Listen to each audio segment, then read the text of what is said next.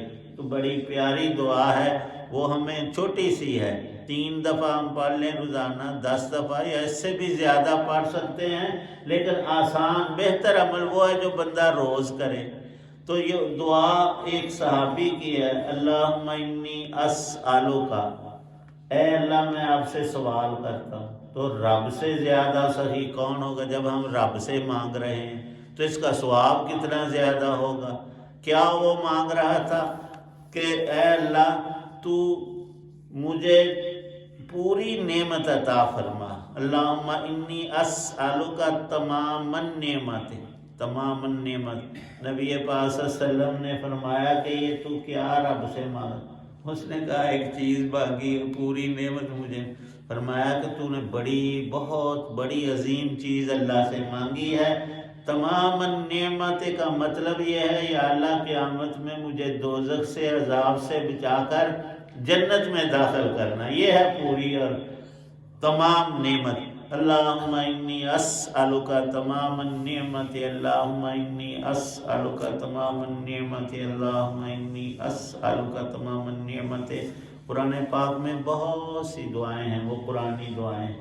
نبی پاک صلی اللہ علیہ وسلم نے تو 10-20 نہیں، سینکڑوں پوری کتابیں الگ سے حدیث پاک سے جو پکے طور پر ثابت شدہ نبی پاک صلی اللہ علیہ وسلم کی دعائیں ہیں وہ سینکڑوں میں ہیں۔ بعض بزرگوں نے چھوٹی کتابیں بھی ان میں لکھی، اور ہفتہ وار بھی ایک مناجات مقبول دعاؤں کی کتاب ہے، وہ 7 دنوں میں پوری پڑھتے ہیں، اس کے 7 حصے کیے ہیں، ہفتے سے لے کر جمعے کے روز وہ مکمل ہوتی ہے۔ بعض حضرات پڑھتے بھی ہیں، ہمیں بھی وہ پڑھنا چاہیے۔ مناجات مقبول اس کا نام ہے، اس میں قرآن کی حدیث کی بڑی پیاری اہم ترین دعاؤں کا انتخاب ہے۔ اللہ پاک اپنی ذات سے مانگنے والا ہم سب کو بنائے، دعاؤں کی خیر و برکات نصیب فرمائے۔ آخر دعوانا الحمدللہ رب العالمین۔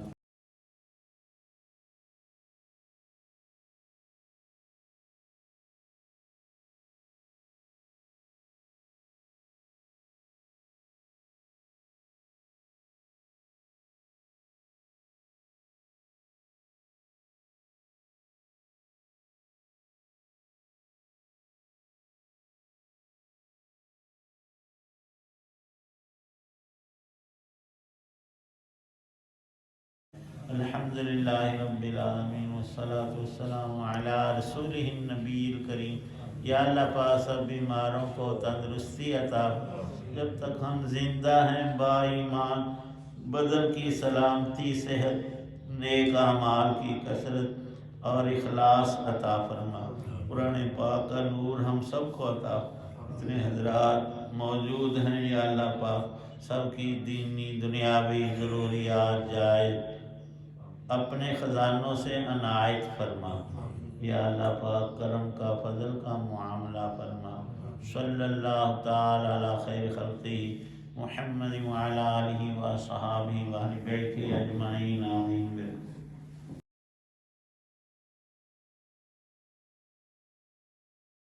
سامعین و ناظرین و ویورز محترم، آپ سن رہے تھے اور دیکھ رہے تھے راہ ہدایت و نجات کے سلسلے کا ولاگ درس قرآن۔ آج کے درس میں سورہ البقرہ کی آیات مبارکہ 35 تا 37 کی تلاوت، ترجمہ اور تفسیر بیان کی گئی۔ مدرس تھے جناب مولانا محمد اقبال صاحب، اور یہ روحانی اور قرآنی سلسلے کا ولاگ جو سراسر باعث خیر، باعث برکت اور باعث ثواب ہے، یہ روزانہ کی بنیاد پر میں نے اپنے یوٹیوب چینل بشیر رشیدی سے پیش کیا۔ اللہ تعالی ہمیں اس کو سننے، سمجھنے اور عمل کرنے کی توفیق عطا فرمائے، آمین۔ ختم کرنے سے پہلے ایک دفعہ گزارش ہے کہ اگر آپ نے اس چینل کو ابھی تک سبسکرائب نہیں کیا تو ضرور سبسکرائب کیجئے، اور اگر پسند آئے تو لائک کر کے، دوستوں سے شیئر کر کے بیل آئیکن کو بھی پریس کر دیجیے گا، تاکہ آنے والے ایسے روحانی اور قرآنی نوٹیفیکیشنز نہ صرف آپ بلکہ دوستوں تک بھی باقاعدہ اور بر وقت پہنچتے رہیں۔ اپنا بہت خیال رکھیے گا، اپنی دعاؤں میں پاک وطن، والدین، آباء و اجداد، دوست و احباب کے علاوہ اس ناچیز کو بھی ان میں شامل فرمائے تو انتہائی شکر گزار ہوں گا۔ اللہ تعالیٰ آپ کو، آپ کے لئے خانہ کو ہمیشہ خوش رکھے، آباد رکھے، شاد باد رکھے، آمین۔ السلام علیکم ورحمۃ اللہ وبرکاتہ۔ پاکستان زندہ باد۔ اللہ حافظ۔